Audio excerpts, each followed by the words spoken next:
Om Swastiastu, selamat belajar dari rumah.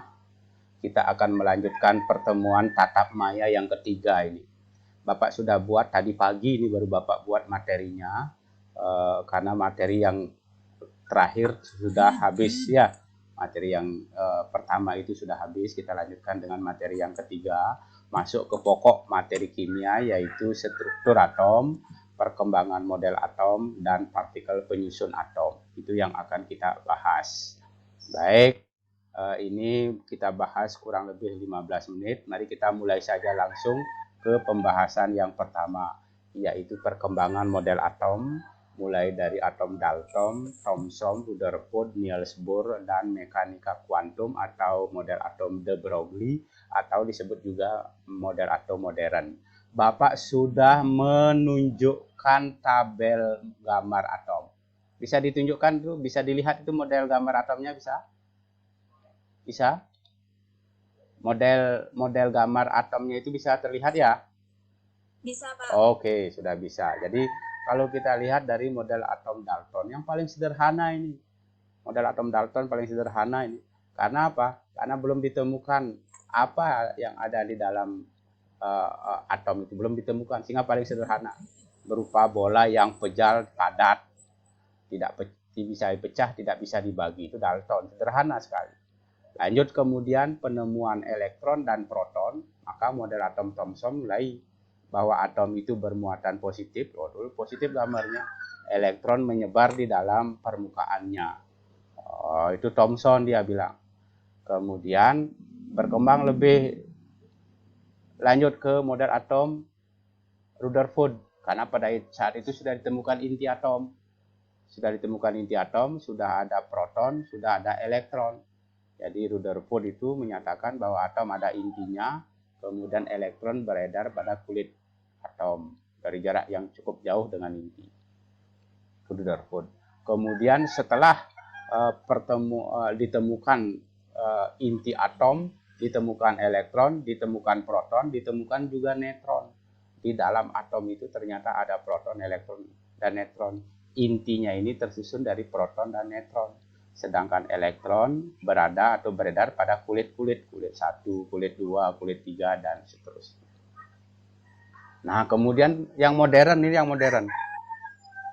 Yang modern ini ternyata inti tidak jelas, kulit tidak jelas, karena elektron itu bisa bergerak sebagai gelombang. Oleh karena itu, para ahli menggambarkan sebagai berikut model atom modernnya atau model atom mekanika kuantum. Seperti itu. Jadi inilah perkembangan dari yang sederhana ke yang modern. Bergantung dari ditemukannya apa. Ditemukannya partikel apa. Udah kelihatan di sini ya. Jadi Bapak sudah menjelaskan di sini mulai dari model atom Dalton sampai kepada model atom mekanika kuantum. Apa yang mendasari dari percobaan ini? Silakan cermati di dalam buku. Sudah meminjam buku di sekolah ya? Buku kimia sudah dipinjam di sekolah? Sudah ya? Oke, silakan. Jadi di sini nanti dijelaskan apa yang mendasari percobaan dari Dalton, kemudian apa yang mendasari percobaan dari eh, Thomson dan lain sebagainya. Itu silakan dipelajari lebih jauh di dalam buku, kemudian digunakan untuk menjawab pertanyaan sebentar. Kita lanjutkan lagi. Uh, inilah model perkembangan atom dari yang sederhana Dalton sampai yang modern mekanika kuantum atau de Broglie. Kita lanjutkan kepada partikel penyusun atom. Ternyata atom itu yang merupakan bagian terkecil itu di dalamnya masih ada lagi partikel yang menyusunnya. Partikel yang menyusun di dalamnya itu disebut dengan partikel penyusun atom atau partikel subatom. Apa saja partikel subatom itu? Maka langsung kita jelaskan bahwa ada 3 partikel subatom, yaitu elektron, proton, dan neutron.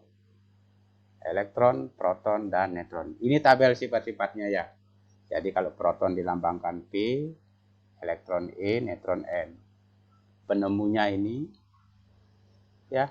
Kemudian muatannya plus 1 min 1 0. Kemudian masanya seperti ini.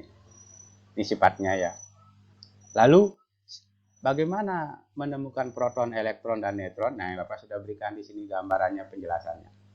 Jadi proton ditemukan oleh Goldstein melalui eksperimen tabung gas atau sinar terusan. Ini disebut sinar terusan.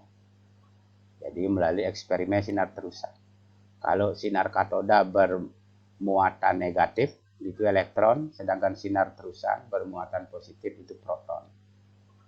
Nah, hasil eksperimen inilah yang menunjukkan adanya proton, dilambangkan sebagai berikut. Ini proton nih. P muatannya,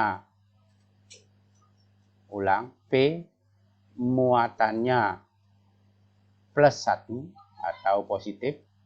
Ini kadang-kadang ditulis plus nih, kadang-kadang ditulis plus. Tapi kadang-kadang tidak diisi plus, tidak masalah. Itu cuma supaya diketahui saja ya. Sedangkan muatannya plus 1, masanya 1. Itu ditulis. Elektron ditemukan oleh J.J. Thomson melalui percobaan sinar katoda. Ini namanya sinar katoda. Sinar katoda yang dialiri dengan magnet, ternyata ada yang dibelokkan ke arah 1, 2, 3. Jadi elektron dibelokkan ke arah positif, sedangkan proton dibelokkan ke arah negatif. Dari sinilah ditemukan elektron yang bermuatan negatif, dilambangkan sebagai berikut. Muatannya min 1, masanya 0. Itu lambang daripada elektron. Kemudian inti atom ditemukan oleh Rutherford melalui percobaan penembakan sinar alfa. Seperti ini ya, nanti dibaca lebih cermat. Selanjutnya neutron ditemukan oleh Chadwick melalui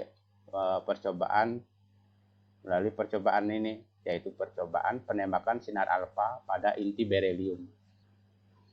Dilambangkan sebagai berikut neutron. Masanya 1, muatannya 0. Berubah ini 0, 1, ulang 0, 1. Jadi masanya 1, muatannya 0. Jadi dia tidak bermuatan atau netral ya. Percobaannya seperti ini. Nah, itulah 3 percobaan yang mendasari penemuan proton, elektron, dan neutron. Sekarang untuk siswa tugasnya. Tugas ini selalu Bapak hanya menjelaskan hal-hal penting, kemudian siswa mencari di buku, mencari di Google, karena Google itu jauh lebih pintar dari siapapun. Hebat sekali si Google ya. Jadi kita akan bisa menemukan apa saja di Google. Jadi tugas pertama, siswa menentukan 2 perbedaan. Model atom Thomson, Dalton, Rutherford, dan seterusnya. Gunakan tabel ini. Ya, menggunakan tabel ini. Nomor 1, kalau model atom Dalton begini, Thomson begitu, Rutherford begitu, Niels Bohr begitu, mekanika kuantum itu. Nomor 2, Dalton dan seterusnya. Tuh. Oke, soal nomor 2. Siswa menjelaskan teori dan percobaan yang mendasari lahirnya model atom ini. Dalton, teori dan percobaan apa yang mendasari? Thomson, percobaan apa yang mendasari? Dan seterusnya, dan seterusnya. Setiap soal ada skornya ya. Skor 10. Jadi gunakan tabel begini, jangan membuat yang berbeda. Gunakan tabel begini. Kemudian yang ketiga, menentukan 2 perbedaan. Proton, elektron, neutron. Kalau proton begini, elektron begitu, neutron begitu. 2 dan seterusnya. Ya. Dan pertanyaan yang terakhir yaitu nomor 4, membedakan, menjelaskan percobaan yang mendasari proton, elektron, dan neutron. Proton, apa percobaan yang mendasarinya? Elektron apa? Neutron apa? Semua yang ditanyakan ini ada di dalam buku siswa yang siswa pinjam di perpustakaan. Sebagian ada di naskah yang Bapak buat. Ini tadi pagi Bapak buat nih. Jadi naskah yang Bapak buat atau materi yang Bapak buat. Nanti setiap pertemuan kita akan membagikan materi ini untuk dipelajari di rumah. Oleh karena itu, siswa dalam menjawab 4 soal ini, gunakan naskah yang Bapak berikan, gunakan buku siswa yang pinjam di perpustakaan, atau cari di internet, tanyakan sama Bang Google tentang apapun bisa ya. Itu adalah belajar, ya, merdeka belajar, bebas untuk belajar menggunakan berbagai sumber. Baik, sudah selesai. Ada yang ingin ditanyakan? Ada yang ingin ditanyakan? Tidak? Baik, Bapak akan foto dulu. Jadi inilah yang hadir pada saat ini. Jadi yang hadir untuk kita tunjukkan kepada siswa atau guru yang lain bahwa proses pembelajaran bahasa 2 itu sudah berjalan dengan baik, sehingga bisa Bapak pertanggungjawabkan.